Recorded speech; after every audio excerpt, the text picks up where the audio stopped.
comment le général Maël est mort? Qui a tué le général Maël? La communication de la mort du général Maël a été reçue par le lieutenant-colonel Barafound qui était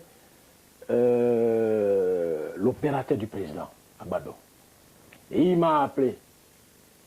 Il m'a dit, vous savez que le général Maël est mort? J'ai dit, mais il s'agit de quoi? Il dit, mais oui, il est mort, on a tiré sur lui.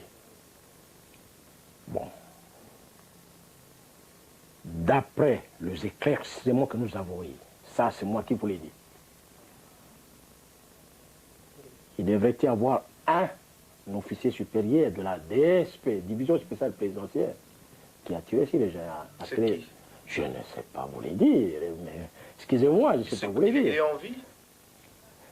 Est-ce que, moi je ne suis pas à Kinshasa, moi, je ne sais pas, il y en a beaucoup qui sont morts. Est-ce que ce n'est pas Kongolo qui a tué non, non, loin de là. Ça, je vous dis, monsieur, non. C'est pas le capitaine Kongolo? Kongolo venait voir le problème du général Maël, parce que c'est le général Maël qui l'a appelé, qui l'a téléphoné, qui a dit, je suis ici, mais les militaires de la DSP ne veulent pas que je puisse sortir. Pourquoi Maël était venu au Kachati? Pourquoi? Vous voyez, c'est ça la question que vous allez me poser. Maël était venu au Kachati si la décision du Premier ministre, qui était le général Dikoulia. Maël a attendu que ça ne marchait plus. Alors, il était obligé de venir dire aux militaires de Kachati, ne vous révoltez pas, restez calmes, malgré vos chefs sont partis, mais nos amis de AFDEL arrivent. Je sais comment est-ce que nous allons nous organiser pour qu'on puisse arranger l'armée et mettre les structures de l'armée en ordre. Vous voyez, c'est ce qu'il était venu dire. Mais dès son entrée, il a trouvé le général Ouezago qui était là-bas, qui était resté, parce que le général Djimbe était parti. Alors quand il a trouvé le général Ouezago l'a réussi quand même. En venant vers notre corps de garde sortie principale, de là, il y a un officier qui a commencé à crier, regardez le général Maël, il vient encore de Kachat pour dire ça, pour nous amener, pour qu'on puisse nous tuer, tout ça. D'office, il a tiré sur le général Maël. Vous comprenez? Sur la tête. Vous voyez, premier balle. Le général était tombé, le général Ouezago était à côté. Le général Ouezago voulait intervenir, ça n'a pas tenu. Bon, que voulez-vous? Bon, ça, je vous dis, ce sont des informations que nous avons données au président, sûr. Et ça a été venu du général Ouezago lui-même. Vous voyez, c'était comme ça. À Gbadolité, qu'est-ce qui s'est passé? Nous sommes arrivés à Gbadolité le 16, quoi. Le 16. Voilà, le même 16. Mais il y avait le fils du président qui était à Brazzaville. Il y avait aussi sa cousine, maman Francisca, la femme du général Boulogne, qui était aussi à Brazzaville. Si je ne me trompe pas, ma femme et mes enfants aussi étaient là. Parce que j'ai appris ça après. Parce que je suis père de 9 enfants avec ma femme. Alors, il y avait une grande famille, toute une famille là-bas à Brazzaville. Alors, Kongolo avait envoyé un message à son père. Il a dit, mais papa, nous sommes ici, il n'y a plus moyen. On va arriver à Gbado comment? Eh bien, le président a appelé mon frère, le colonel Motoko. Il lui a dit, cherchez Ngani, on va lui d'aller chercher le pilote de l'avion présidentiel, pour qu'il parte aller chercher la famille qui traîne à Brazzaville. C'est là, c'est le commandant Mukandila. C'est le commandant Mukandila. Moi, je pense que j'ai même sa signature ici, la signature comme commandant Mukandila. J'ai ça ici. Il vous a signé un document? Il m'a signé un document de 13 000 $ pour les problèmes de tarmac, pour les problèmes on appelle ça quoi, Kalbila Foul, je ne sais pas quoi, pour charger, voilà, j'ai ça, 13 000. 13 000, avec détail là-dessus, j'en dispose avec moi ici. Alors, qu'est-ce qui s'est passé? Je suis parti à l'hôtel, je les ai vus, j'ai dit, commandant, vous devez vous arranger, vous devez décoller pour Brazzaville, aller chercher Kongolo, capitaine Kongolo et maman Francisca et toute la famille qui traînait là-bas. Commandant Mukandila qui me dit, nous on n'a pas l'argent pour aller payer les tramacs, tout ça, le problème. Va demander l'argent au président qui nous donne cet argent. J'ai dit, il faudra combien? Eh bien, il me dit, bon, écoutez, il a commencé à... J'ai le plan ici, son écriture est là, sa signature est là. Il me dit, bon, il nous faut au moins 10 000 dollars. Je suis parti. J'ai appelé le président au téléphone parce que son numéro était numéro 15. Excusez-moi de vous dire ce secret aujourd'hui. Oui. J'ai appelé le numéro 15. Le président qui dit oui, mais je dis, mais le commandant demande autant pour des problèmes de carburant, carburant, ainsi de suite. Posez la question à votre maman, maman Bobila Dama, maman présidente, elle va te remettre de l'argent. J'ai posé la question à la maman présidente, Bobila Dama m'a mis 13 000 dollars. Je suis venu avec, j'ai remis au maître de commandant mon candidat. Il m'a signé un papier qui est ici, qui est là, avec le détail. Il m'a dit d'ailleurs, les justifications, le reste de l'argent, nous allons venir vous remettre ça. Et ils ont décollé, ils sont partis. Arrivés là-bas, je ne sais pas, je ne peux pas témoigner ce qui s'est passé à Brazza. Il me semblerait que dès leur arrivée, ils ont dit écoutez, Mobutu n'est plus chef de l'État.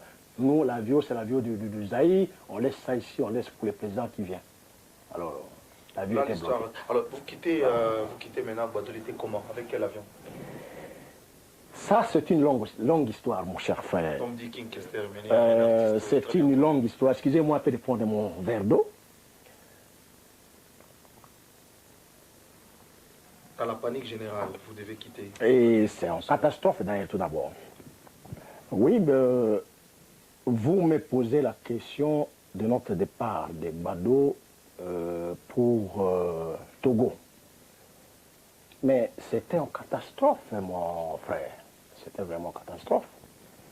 Vous savez, chaque mois, les commandants de la DSP désignaient une unité, c'est-à-dire un bataillon, pour partir à Gbado, le bateau de la DSP, pour assurer la sécurité du président pendant son séjour à Gbado.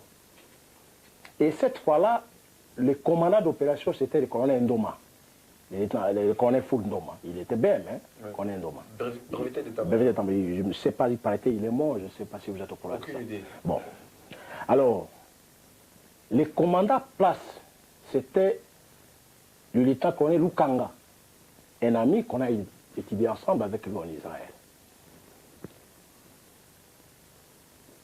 À un moment donné, cette unité devrait partir, aller faire ce qu'on appelle chez nous une défensive, c'est-à-dire attendre l'ennemi, quoi.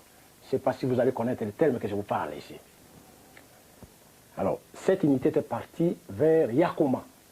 Yakoma, ça fait au moins, bon, une centaine de kilomètres de Gbadolite. Mais la nuit du 17 au 18, nous avons attendu. Le président lui-même est sorti, malgré qu'il était souffrant. Le bruit des armes. Des coups de feu, on tirait partout. Mais le colonel Motokoma a posé la question, mais qu'est-ce qui se passe juste vers Mobaï Mbongo? Qu'est-ce qui se passe? J'ai dit, mais moi je ne connais pas aussi. Mais il faut dire ça au président. Alors, on a appelé le président au téléphone, on a dit, mais nous ne savons pas si vous connaissez. Le président dit, oui, je comprends très bien et je suis ça. Mais vous voyez c'est quoi? Le président qui nous dit, écoutez, bon, c'est peut-être les militaires qui sont indisciplinés, qui sont en train de tirer partout. J'ai dit, mais non. J'ai demandé au colonel, j'ai dit, moi en tant que votre adjoint, j'aimerais bien faire une patrouille de reconnaissance. Vous restez ici avec le président Kawele, moi je prends la Jeep avec des militaires, je vais faire la patrouille de reconnaissance partout, c'est-à-dire je vais aller tout d'abord vers Boussinga, et de Boussinga je vais aller vers Goloma, là où le président avait ses champs, de grands champs, de manioc, et ainsi de suite. Et de là, quand je vais sortir, je vais aller maintenant vers Mobaï, voir qu'est-ce qui se passe au juste. Le colonel Motokoma dit, non mon cher, dans des problèmes comme ça, il faut toujours expliquer au président, parce que c'est lui le commandant suprême, c'est lui notre chef maintenant directement ici. Il faut, j'aimerais bien que vous téléphonez vous-même, vous lui dites que, écoutez, je vais faire la patrouille. J'ai téléphoné le président. Le numéro 15. Le numéro 15, voilà. J'ai appelé le président. J'ai eu appelé 15, j'ai appelé, le président dit, je préfère faire une patrouille de reconnaissance avec une Jeep, monter mag là-dessus, c'est-à-dire mitrailleuse à gaz, une âne qu'on appelle chez nous, dans les termes militaires. J'ai pris avec moi mon garde du corps, Le président n'a pas été d'accord. Hein. Le président avait refusé. Le président a dit, Ngani, je ne veux pas que tu partes là-bas. Tu restes là où nous sommes. S'il s'agit de nous tuer, j'aimerais bien qu'on vienne nous tuer, nous tous ici. Ne bouge pas à Kawele. J'ai appelé mon garde du corps qui était le premier César Mbembe. C'était mon garde du corps à moi. J'ai appelé aussi les chauffeurs privés du président. Adjudant-chef Matianja. Il est maintenant au Maroc. J'ai dit, mettez un peu de carburant là-bas dedans. Allez, mettez la JPC, mettez aussi une mitrailleuse à gaz. Tout ça, ils ont mis des armes. Moi, j'ai pris aussi mon Uzi. J'ai dit, allez, tu démarres la Jeep, on va sortir, on va faire la patrouille. Les militaires, pour eux, ils disent, à vos ordres. Nous sommes partis avec ces deux militaires. On est sorti, on est parti vers Boussinga. On a fait au moins 50 km. Vous savez, quand vous sortez de Boussinga, vous allez vers chez le Monseigneur Kisenge. On appelle ça comment Molegbe, hein, voilà. Vous faites ça. Il n'y avait personne. Tout le monde était entré dans la forêt. Personne. Nous avons trouvé que, comment dirais-je, des chèvres, non, même du billard. Personne. Les hits de cas, parce que là, sur des hits, hein, voilà. Les hits de cas, j'étais vraiment vide. On est parti, on a fait au moins 50 km. Nous sommes arrêtés tout juste là où le professeur on appelait professeur, hein, du président était, donc c'est lui qui a donné le président le cours à l'école primaire. Hein. Il était au fond du goudron. C'est là, la route asphaltée s'est arrêtée, là où il était. Nous sommes arrivés là-bas, il n'y avait personne. J'ai dit, bon, tournez la dit, nous sommes rentrés. En rentrant, j'ai dit, on va rentrer maintenant vers Goloma. Nous sommes partis vers Goloma. Nous sommes arrivés juste dans le village de Mama Kossie, Mama Bobi, c'est leur village. Arrivé là-bas, personne aussi. On s'est croisé avec un vieux. Je lui ai appelé, j'ai dit, mais où est parti tout le monde au village? Il dit, yo Zanan, yo atuna ngainini, yo atuna motonos à côté Djamba, motonos à côté Djamba. Donc tout le monde est dans la brousse. Voilà, c'était comme ça il me disait. Alors, il était aussi sourd. Hein. J'ai dit à Mathias de tourner la Jeep, on a tourné la Jeep. On commençait à rentrer. De l'entre et tout, on s'est croisé avec deux minibus de la présidence. Deux minibus de la présidence. Mon cher frère, rempli, excusez-moi, je parle de ce que j'ai vu, hein, rempli de cartons dedans. L'autre était rempli de cartons, l'autre avec la famille. Des cartons de quoi? Mais attendez, tu es pressé là pour me poser des questions. J'ai arrêté ce minibus. J'ai vu, c'était Nakeya qui était dedans, le gérant, il était le gérant, je ne sais pas comment on l'appelait, il était dedans. Et la combi qui était derrière, c'était sa famille. Alors, il était en fuite. Je ne pouvais rien dire. Je lui ai dit, bon, continuez votre route, hein, bon, je n'ai rien à dire. Nous avons démarré. Nous sommes venus à l'entrée de Kawele. Les chauffeurs qui étaient avec moi, le chauffeur du président Mathias, l'adjudant-chef Mathias, a dit, mais moi, major, je suis fatigué, je ne peux pas aller là-bas parce qu'on commençait maintenant à tirer hein, vers Mobile maintenant. On sentait, voilà, il était tout près. Voilà. Il a dit, écoutez, mon major, je ne parle pas, je vais rester là sous les dates. Mon garde du corps aussi voulait aussi descendre. J'ai dit, bon, si tu descends, tu pars, mais tu n'es plus mon garde du corps. Allez, j'ai pris le volant. Vous savez que je suis un chauffeur professionnel. J'ai pris le volant moi-même. Mon chauffeur, mon garde du corps. À côté, nous sommes partis pour la ville de Bado, Mobile, pour connaître au juste qu'est-ce qui se passe au juste. Nous sommes partis. Arrivés à l'aéroport, vous savez, l'aéroport, c'est à peu près, il faut entrer au moins quelques mètres. Nous ne sommes pas entrés, on a piqué tout droit. D'ailleurs, c'est une erreur que j'avais commise. Je devais tout d'abord entrer par l'aéroport, mais je n'avais pas cette idée, comme j'étais un peu dépassé. On a continué. Nous sommes arrivés dans la ville de Gbadolite. Mon cher frère, il faisait, si je ne me trompe pas, si j'ai encore de bonnes idées, il faisait presque 3h45 du matin. Personne. Nous sommes partis du côté expatrié. Personne. Nous sommes partis du côté camp militaire maintenant, parce que je voulais connaître les camps militaires et voir surtout leurs chefs. Personne. Nous sommes partis maintenant dans la cité même. Rien. Mon soldat, mon garde du corps commence à avoir peur. J'ai dit, écoutez, tu es commando? Il m'a dit, oui, je suis commando, mon major. J'ai dit, on va aller à Mumbai. Il dit, mais non, mon major. Écoutez comment tu continues là-bas. On va nous tuer. J'ai dit, ben, nous allons partir. Et on a pris la route. Vous savez, quand vous quittez la ville de Bado, vous traversez une rivière, la région du président, et vous continuez, il y a un cimetière. On a dépassé le cimetière, nous sommes partis. Et si vous dépassez ce cimetière, il y a une rivière qui revient encore. Et après cette rivière, il y a la maison des Wazabanga, qui était mort, tout ça, là, les frères de je ne sais pas où. On a continué. De là, nous sommes arrivés tout juste à 3 km de Mumbai. De 3 km de Mumbai, on s'est rencontré avec le militaire, non militaire à nous de la DSP, qui décrochait pour rentrer maintenant. Et leur cri était quoi? Qu'est-ce qu'il parlait? Il disait, Mobutu, toujours qu'il y a kangaye, notage, parce que ndekona nzindi a kosibiso potoya kokufawa mais ya sa kimi ake braza alors biso petoko kangaye sesikawa akokimate biso petoko bomaye qui n'a pas biso mbongo ndenge to souffrir. Voilà, ça sont.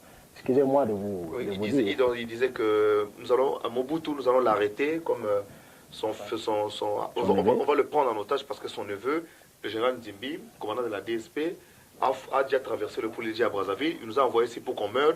Alors comme ça, comme Nzimbi a fui, nous on va aller l'arrêter chez lui à Kawele. Voilà. Devant, je dis bien, devant mon militaire, ouais. Hein, mon garde du corps, Mbembe. Alors j'ai vu comme ça, j'ai dit tourner la Jeep. J'ai vu qu'il y avait un danger. J'ai tourné la Jeep et nous sommes retournés maintenant vers Badolité. Arrivé à Badolité, j'ai dit non, je dois aller donner ces comptes rendus au chef de l'État. Parce qu'on n'a pas le choix. Nous sommes arrivés tout juste parallèlement là où se trouvait l'aéroport. J'ai attendu le bruit de l'avion à l'aéroport. J'ai dit mais il n'y a pas de la lumière à l'aéroport. Il n'y a personne à l'aéroport. Mais quel avion qui est au train d'atterrir maintenant c'était ici? J'ai dit à mon gars de quoi, j'ai dit nous devons entrer à l'aéroport. Mon gars de quoi dit écoutez chef, vous ne connaissez pas ce qui se passe là. Bon, on va nous tuer pour rien. Voilà. J'ai dit mais non, on doit entrer. Nous sommes entrés. Or qu'il y avait des avions Hiroshima, avions russes. Oui. Il y avait deux. Excusez-moi de vous dire ça. Vous savez, tout ce qui était comme matériel de Savimbi atterrissait par Badolite. Et à partir de Bado, Savimbi envoyait ces avions qui louaient pour venir chercher des Bado et pour l'Angola. Excusez-moi de vous dire ça. Hein. C'est clair. Je ne suis pas un politicien, mais je voulais dire ça. Voilà. Donc c'était un des avions voilà, russe. Alors l'autre était décollé sans lumière, avec le matériel des chars de combat dedans, plus l'as-missile, ça était parti. Maintenant l'autre était parti au fond de l'aéroport pour maintenant, je ne sais pas quel terme, mais... pour faire le taxi et puis décoller. Pour son décollage. Nous sommes entrés, il faisait noir, j'ai dit mais l'avion qui... Mais c'est quoi? Comment ça gronde? Allez, écoutez, les soldats avaient peur. Les soldats dit mais non, on ne peut pas sortir de l'aéroport parce qu'on va nous tuer. J'ai dit descends. Les soldats sont descendus. J'ai donné, comment on appelle ça, les phares à 100 mètres. Je suis sorti de l'aéroport, au milieu de l'aéroport. Vous voyez, tarmac pour sortir. Oui. Je suis parti maintenant là où était l'avion. Au fond de la piste. Au fond. Et l'avion était vraiment prêt de décoller. Il avait tout donné ses lumières. Je suis venu tout juste au-dessous de l'avion. Oui. Je me suis arrêté.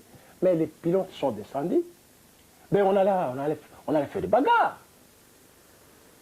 Et parler l'anglais ou quoi, quelle langue, je ne sais pas, moi je parlais français, il y avait des problèmes. J'ai dit bien des bagarres. On ne s'est pas s'attendre avec. Je les ai dit, malgré cela, l'avion doit retourner au tarmac. Ça, c'est le village du président. Vous ne pouvez quand même pas venir atterrir et décoller comme ça qu'on puisse comprendre. Mais vous venez d'où? Non, mais c'était grave. Mais heureusement, il y avait un qui était là, il parlait un peu le français. Je lui ai dit, monsieur, dis à votre commandant, vous devez amener l'avion au tarmac. Sinon, je ne peux pas me déplacer d'ici. Ou vous décollez, vous ramassez la Jeep, vous partez avec la Jeep comme vous voulez, ou bien vous me ramassez, ça va. On a discuté, ça a pris au moins 10 minutes. Mon soldat qui était resté au tarmac, il est venu à pied. Il a vu qu'ils m'ont entouré, Il a chargé, il voulait même tirer si c'est ce russe-là. Moi, j'ai dit non, il ne faut pas tirer. Alors l'autre a compris, il a parlé au commandant, le commandant était d'accord. Il a dit, bon, on amène maintenant l'avion au tarmac. Pour être sûr, qu'est-ce que j'ai fait? J'ai dit, allez, je me mets dans l'avion, nous partons au tarmac. Je suis entré dans l'avion. Il y a aussi des grands avions, hein. Ouais. Voilà. On a amené au tarmac. Arrivé au tarmac maintenant, j'ai décidé de mettre ma Jeep devant et l'autre Jeep derrière la Jeep qui faisait la permanence. Ouais. Donc, c'est-à-dire, j'ai bloqué l'avion. Voilà. Je les ai dit, vous ne pouvez pas décoller sans ma présence.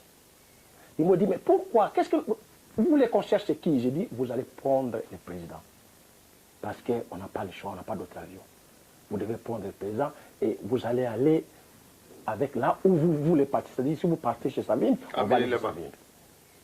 Je dis, mais non, nous n'avons pas cette mission. J'ai dit, vous restez là, vous attendez. J'ai appelé mon frère, le colonel Motoko. J'ai dit, ici à l'aéroport, il n'y a pas un avion. Comment nous allons fouiller avec le président? Je viens de trouver maintenant, j'ai maintenant la situation, mais on ne peut absolument pas traîner. Il faudra qu'on parte avec le président. Le colonel Motoki me dit, mais le président est toujours dans la chambre. Comment le faire sortir, je ne sais pas. J'ai dit, bon, Djanga est là, son fils. Oui. Le colonel Motoki dit, oui, Djanga est ici. Est-ce que tu peux m'envoyer Djanga? Parce que Djanga parle un peu l'anglais. Hein? J'ai dit que Djanga vient d'urgence ici. Djanga est venu. Il est arrivé, j'ai dit, parlez à vos pilotes que nous n'avons pas toute la vie, ils doivent prendre les présidents parce qu'ils veulent partir. Djanga a commencé à discuter avec. Ils ont dit, mais non, nous n'avons pas, on n'a pas cette mission. Nous avons telle mission, telle mission. D'ailleurs, il est presque bientôt 5 heures du matin, nous ne pouvons absolument rien faire. Moi et Djanga, on a quitté l'aéroport pour aller chercher maintenant son père. Nous sommes arrivés à Kawele. J'ai donné mon rapport à mon chef qui était le colonel Motoko. J'ai dit, voilà, la patrouille que j'ai faite, il y avait ça. Le colonel Motoko a dit, mais le président ne veut pas sortir. Je lui ai appelé plus de 2 fois. Je lui ai dit, nous devons fouiller. Il m'a dit, non, il faut que nous prenions au moins maman présidente, maman, la femme de maman Ali, comment on appelle ça? Maman Félito. Oui. Oui. Et maman, sa cuisine, maman Kosia. On peut peut-être fouiller avec. Mais qu'on les laisse là-bas, qu'on les tue là-bas. J'ai dit, mon colonel, si nous faisons ça, c'est-à-dire nous avons failli à notre service, on doit aller chercher le président là où il se trouve, même s'il est dans sa chambre. Il dit, ben, peut-être avec vous, ça peut marcher. Appelle Djanga, comme ça vous allez vous arranger. J'ai appelé Djanga au téléphone, Djanga est venu, il dit, montre-moi sur le papa. Nous sommes entrés, vous voyez la résidence. C'était un labyrinthe. Hein? Oui. Alors, on est venu de l'autre côté. Et le président était où? Dans sa chambre. Il n'était pas dans une pièce secrète, parce qu'il semble qu'il y avait beaucoup de pièces secrètes. Oui, il y avait beaucoup de pièces, mais il faisait une dernière prière. Non, pas de prière. Le président, enfin, tout le monde en parlait, que le président avait des quoi. Je n'ai jamais vu ça. Des chambres où il entrait seul. Excusez-moi, je n'ai pas vu ça. Oui, mais chacun a ses problèmes privés. Hein. Les problèmes privés, on ne montre pas tout le monde. Comprenez? Mais vous n'avez rien vu d'extraordinaire. Eh bien, je faisais mon travail. Je ne pouvais pas me mêler dans d'autres affaires. Excusez-moi. Vous voyez? Alors, je suis venu au salon, j'ai demandé à la maman présidente, j'ai dit, où se trouve papa?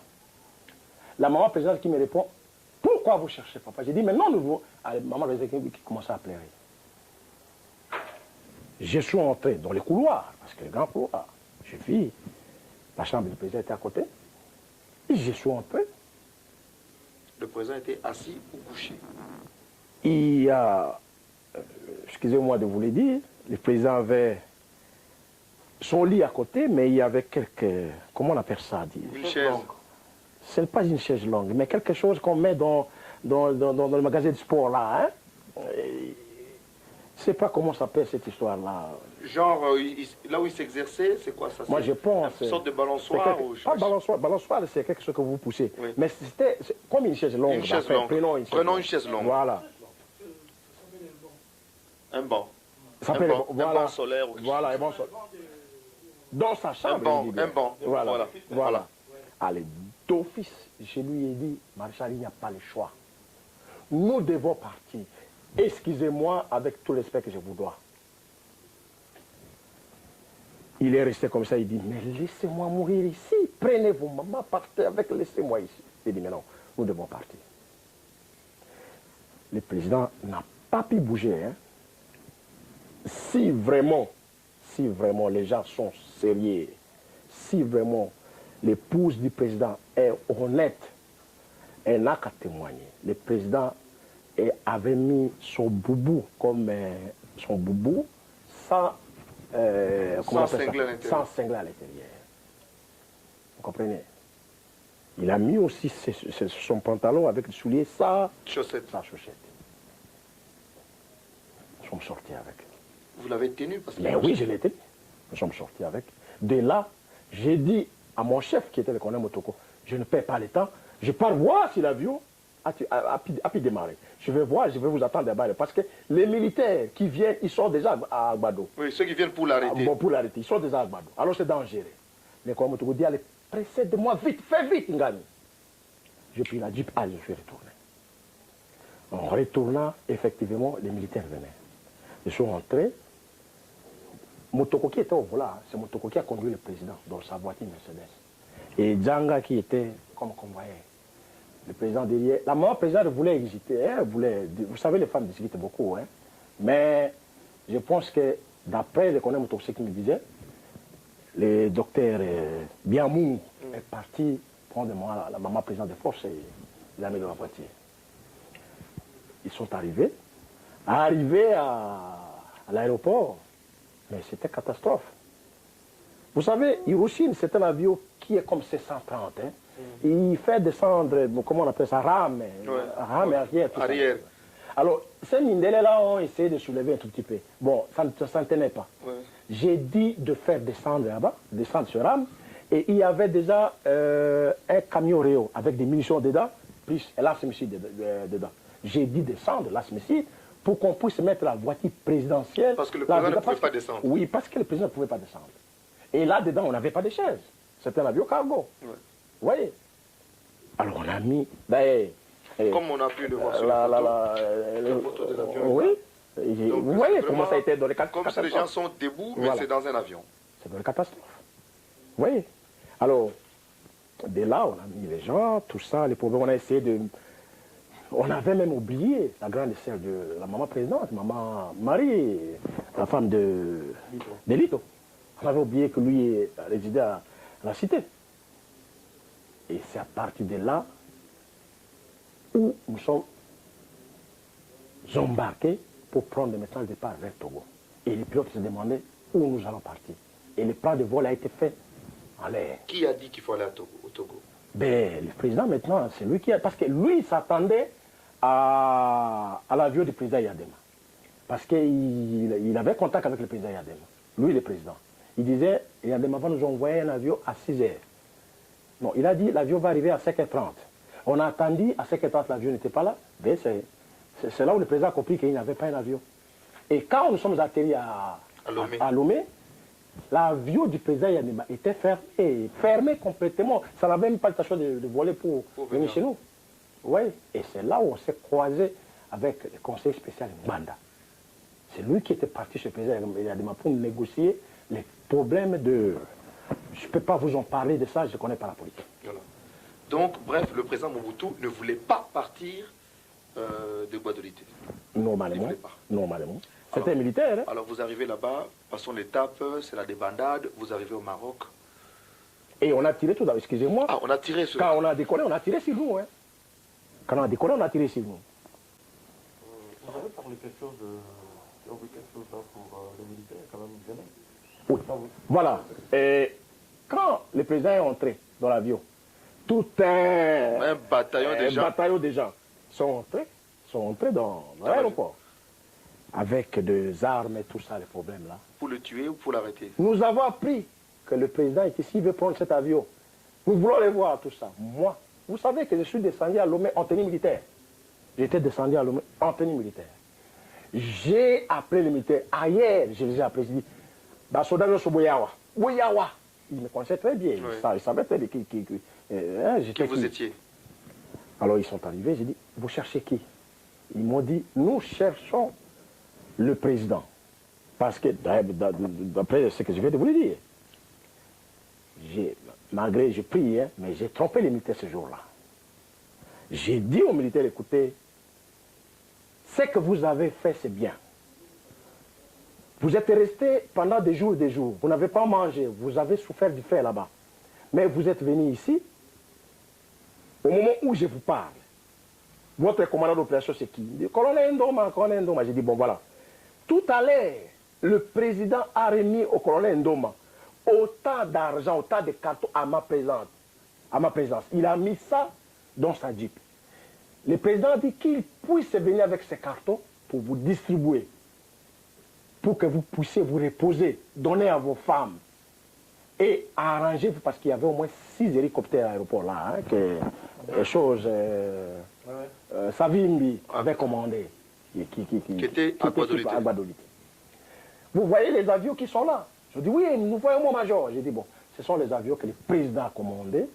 D'ailleurs, dès que vous allez voir vos femmes, vous les donnez l'argent que le président vous a donné, je viendrai moi-même vous rassembler et vous venez, on va entrer dans les hélicoptères, nous allons partir, on va nous larguer partout et on va prendre des positions pour attendre l'ennemi. Les majors Ngani ne trompez pas, c'est un homme honnête, il nous a toujours aidé. Rentrons avant, allons chercher un homme, allons chercher. Alors, tout le monde commençait à se retirer pour rentrer. Voilà comment est-ce que ça a été le problème. Vous voyez.